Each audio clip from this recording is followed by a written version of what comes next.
आज बिहार के एक ऐसे मुद्दे पर हम लोग बात करेंगे जो आपसे हमसे लगभग सब लोगों से जुड़ा हुआ है। हमारे परिवार का, हमारे अगल बगल का जरूर कोई ना कोई बिहार से बाहर रहता होगा रोजी रोटी के लिए।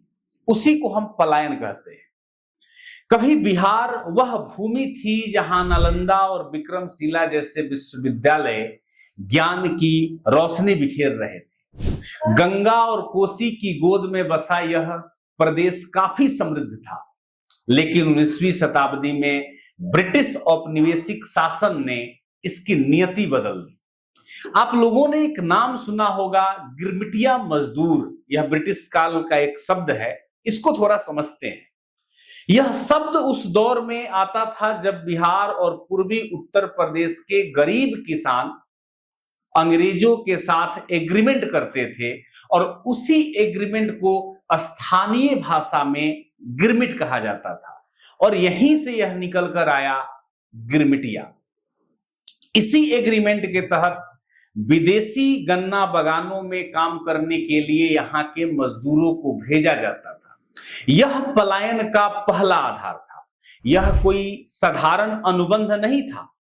यह गुलामी का एक रूप था जो फिजी, मॉरिशस, सुरिनाम और त्रिनिदाद जैसे देशों में बिहारी मजदूरों से 12 से 18 घंटे तक खेतों में काम कराया जाता था। उनकी पसीना निकाली जाती थी। उनके साथ अमानवीय व्यवहार होता था। उन्हें कोरे खाने पड़ते थे, भूखे रहना पड़ता था और उनकी संतानों को यहाँ के मालिकों की संपत्ति मान लिया जाता था। और यहीं से एक और प्रथा शुरू हुई थी जिसे कहते हैं बंधुआ मजदूर। 1917 में यह प्रथा बंद हुई, लेकिन पलायन अपनी मिट्टी छोड़कर रोजी रोटी की तलाश में दूर जाना बिहार का नियति बन गया।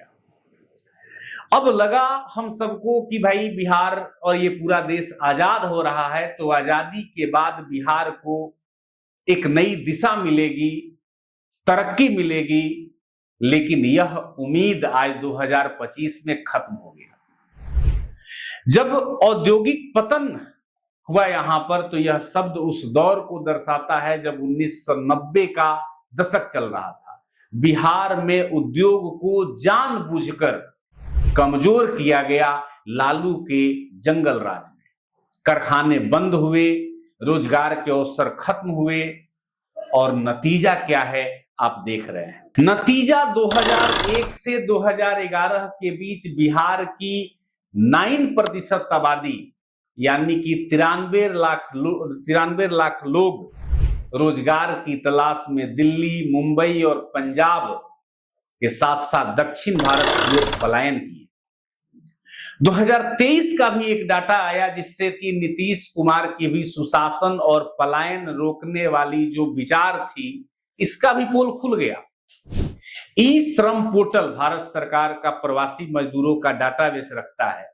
इसके अनुसार यह संख्या बढ़कर 2.9 करोड़ हो चुकी है।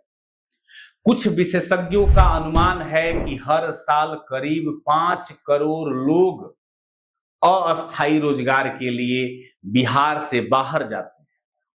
यह पलायन अब तक की पहचान बन चुकी है।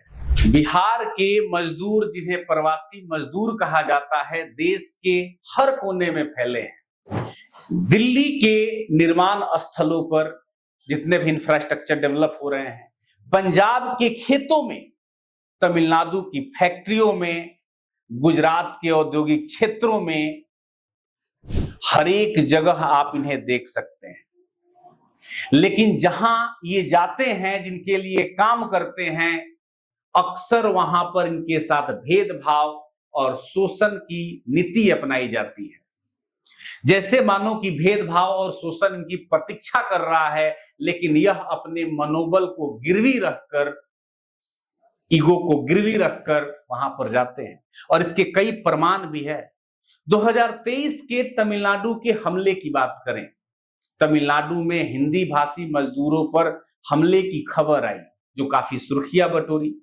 कुछ वीडियो फर्जी भी साबित हुए, लेकिन यह सच था कि बिहारी मजदूरों को बाहरी मानकर निशाना बनाया गया। डर के माहौल में हजारों बिहारी रोजी रोटी त्याग कर बिहार वापस आए, लेकिन फिर क्या करें, इनके पास यहाँ कोई व्यवस्था नहीं थी।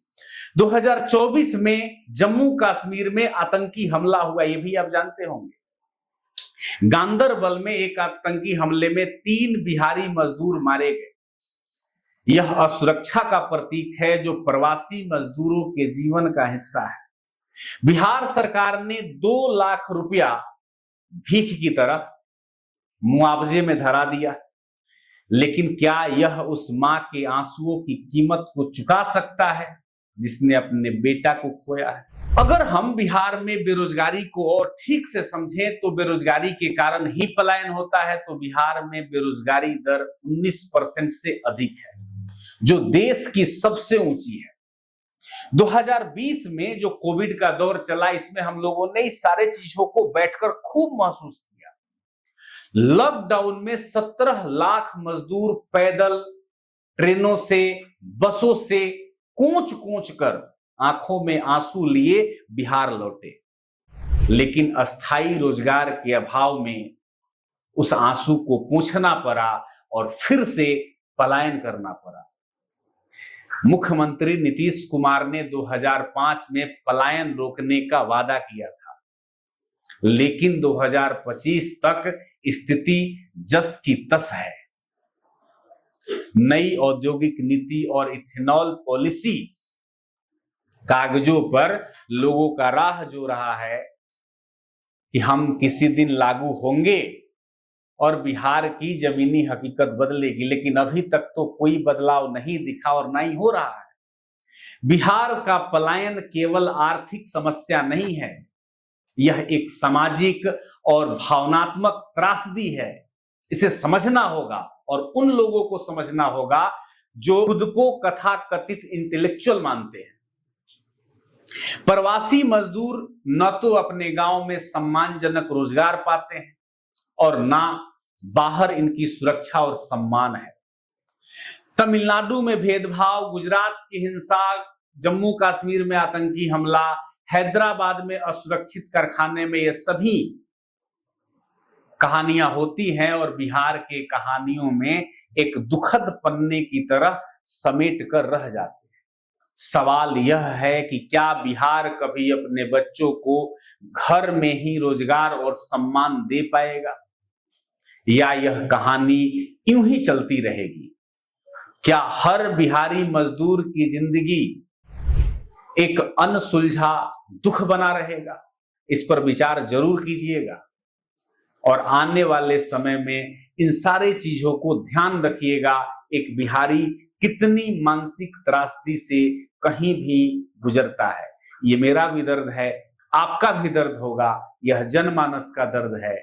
तो कोई भी चीज सोच समझकर आगे हम लोगों को बढ़ना है। खैर, आगे हम लोग दूसरे किसी वीडियो में बात करेंगे। अगर यह वीडियो अच्छा लगे तो लाइक और सब्सक्राइब जरूर कर दीजिएगा। उम्मीद है कि आगे नेक्स्ट वीडियो भी आप देखिएगा जरूर। थैंक यू सो मच, धन्यवाद।